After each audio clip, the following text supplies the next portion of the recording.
Good evening! Welcome once again to Women's Cafe Forum. At lagi nating sinasabi na miss natin ito. Yeah, it's been a while na tayo po ay nagkasama-samang muli dito po sa ating Women's Cafe Forum. At salamat po sa inyo na hindi po bumibitaw sa pagsuporta at lagi po namin kasama tuwing Huwebes ng gabi dito po sa ating Women's Cafe Forum. At bago po tayo syempre magsimula, hinga natin ng pagbati ang aking mga magagandang kasama dito. Simulan natin, Mamsi. Bati po tayo. Hello, Sister Jen. Ayan. Hello, Sister Marilyn and Sister Grace. And hello, mga ka-Women's Cafe Forum. Na-miss po namin kayong lahat. Ayan, so samahan niyo po kami ngayong gabi at maraming po tayong pag-uusapan dahil na-miss natin ang isa't isa. Ayan, Sister Marilyn? Yes, magandang gabi po sa bawat isa. At kagaya ng sabi nila Sister Jen and Momsy, na-miss po namin kayo. Kaya samahan niyo po kami hanggang matapos po ito. Sister Grace? Amen. Ayan, magandang gabi po sa bawat isa sa atin. Sabi nga, it's so nice to be back. Na-miss mo ba yun, Mamsi? Wow! Ayan, we are happy and blessed na nagkasama-sama tayong muli para mag-aral ng mga salita ng ating Panginoon. At ngayong gabi, napakaganda po ng topic na pag-uusapan natin. At ngayong gabi, i-elevate po natin yung ano ba yung meaning ng true friendship. So, sa lahat ng mga nanood, abangan nyo po yan. Itag nyo po yung mga kaibigan po ninyo, yung mga family po ninyo. Sabay-sabay po nating sabay-sabay nating dagdagan yung wisdom ng bawat isa. Amen. Kaya naman, Sister Jen? Ayan, salamat Sister Grace. So, yan, medyo nanibago po kami. At ang tagal na po. Pero bago po tayo manalangin, please po, sabi nga po ni Sister Grace, pakishare po ito, pakitag po ang inyong mga kaibigan, kapamilya. And also, please comment down kung ano po yun yung mga saloobin, ano yung mga naiisip sa ating pag-uusapan ngayong gabi, paki-comment po sa ating pong Facebook page. Kaya salamat pong muli. Ayan, simulan na po natin. Baka mahaba-haba po itong usapan nating pag-uusapan ngayong gabing ito. Kaya, Sister Grace, tayo po ay manalangin. Amen. Let's pray. Dear Heavenly Father, maraming salamat po, Panginoon, sa gabing ito, Panginoon, kung saan nagkasama-sama muli ang WCF Girls, O God. At dalangin ko po, Panginoon, na ikaw ang manguna sa amin, O God. Laging ikaw ang mag-glorify, O God. Ikaw ang makita sa bawat sasabihin namin, O God, sa mga actions namin, O God. May your word be planted and manifested over our lives, Panginoon. At nawa ang lahat ng maaabot ng WCF, ng live na ito, Panginoon, ay mapagpala, O God. Ngayon pa lang, inaangkin na po namin ang katagumpayan ng gawain na ito. In Jesus' name we pray. Amen. Amen. Katulad ng sinabi po ni Sister Grace kanina, maganda po ating pag-uusapan at very, timely din po sa ating kapanahunan dahil marami po ngayon sa ating generation ang mga pinipili nating kaibigan. Minsan, baka naging AI na no? Baka na lang, imagination na lang yung kaibigan natin ngayon. Pero napakahalaga, balikan natin muli the traditional friendship, di ba?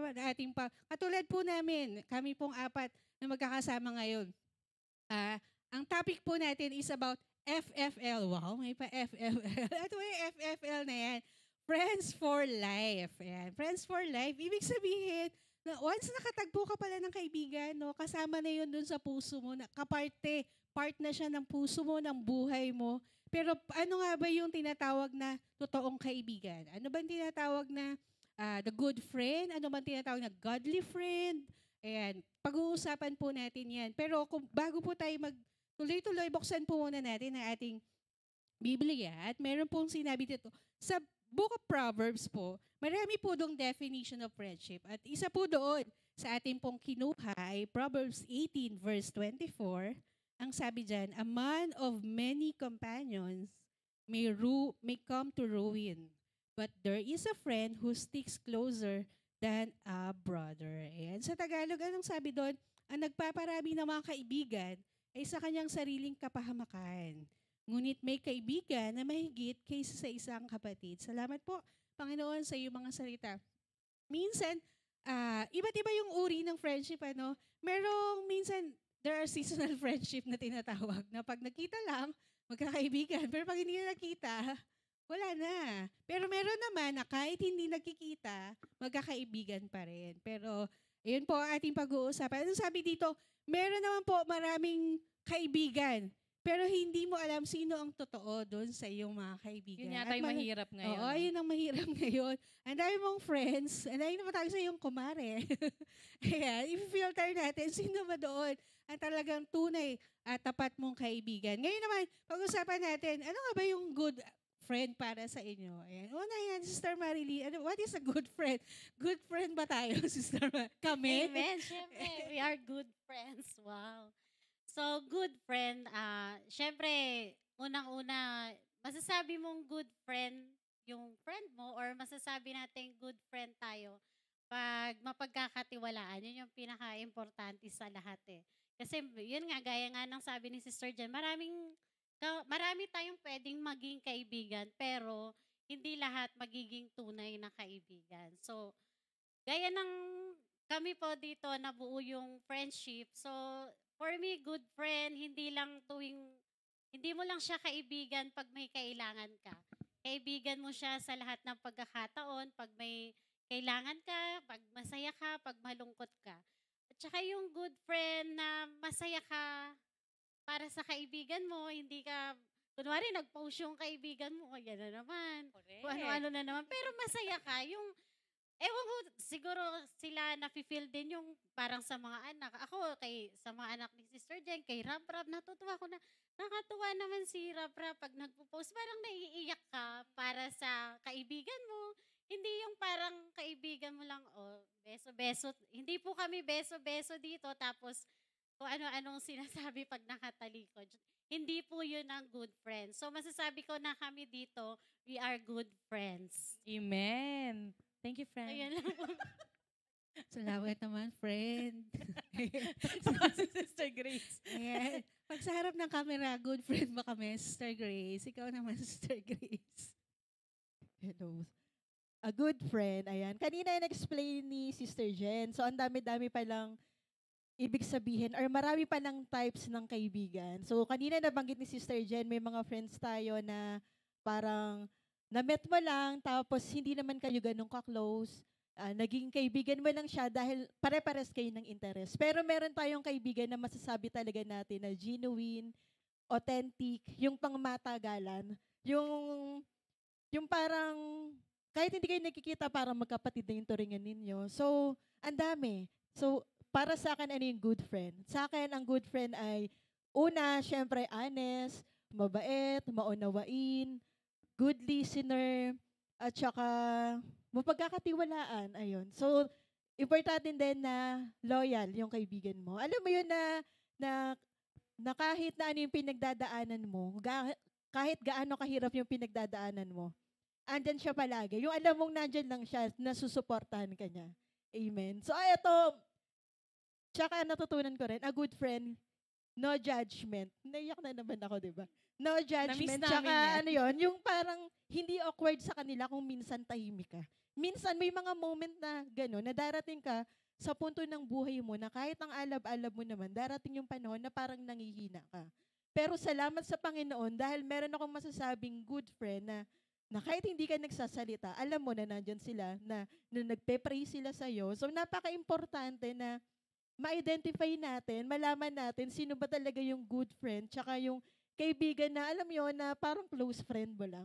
Meron talagang, sabi nga, pag natagpuan mo yung mga authentic, rare po yun eh, pero pag natagpuan mo yun, i-treasure po natin yun. Dahil biyaya yun ng ating Panginoon. Kagabi, nagme-meditate ako, sabi ko, Mams, hindi pa ako nag-aaral. Tinatanong ko po yung dalawa kong anak. Gusto ko din po silang, parang gusto ko nangingan sila ng, parang ng insight ba? Si Jazz at si Gab. Una kong tinanong, Gab, para sa'yo, ano ba yung good friend? Siyempre, 9 years old, medyo light lang yung sagot niya. Sabi niya, Mami, sa akin, ang good friend, masiyahin, hindi laging naiinis, matulungin, tutulungan ako na anuhin yung bag ko, at saka mabuting tao. Natutuwa ako, tapos si Jazz ang sagot naman, Mami, para sa akin, ang good friend, hindi lang tatawag pag merong kailangan.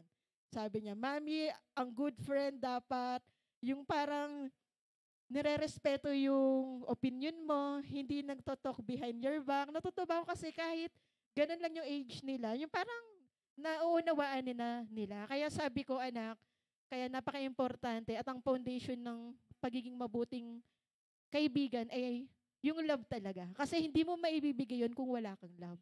Kaya lagi nating pipiliin na parang feeling ko ang Lord, lagi niya tayong kinokol na maging mabuting tao, na maging a good friend sa kapwa natin. So, ayun, napakaganda ng topic natin. Kaya sa mga nanonood, itag niyo po yung mga good friends ninyo at Yun. i-share po ninyo ano ba yung Yeah. mga naranasan nyo dun sa mga kaibigan po ninyo.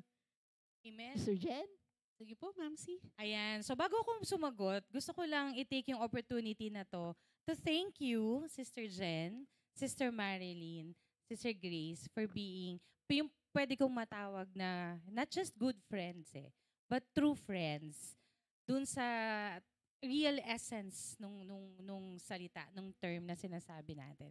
Ayan, to answer po, para sa akin, yung good friend equals presence. Ayan. Di ba minsan, ang daling sabihin na pag kailangan mo ko, nandyan ako. One call away lang ako.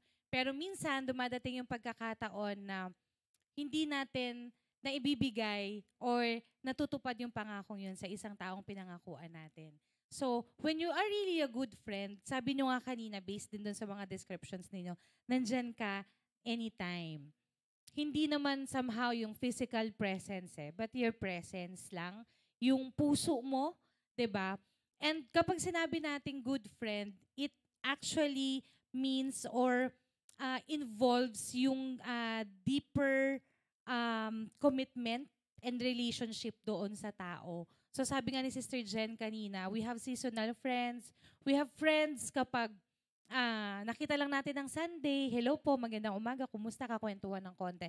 But after that, wala na. Parang Sunday friends. Yun nga, seasonal friends. So it's really, really rare na makakita ka ng mga taong masaya kapag masaya ka. Amen. Inirerespeto yung kapag tahimik ka.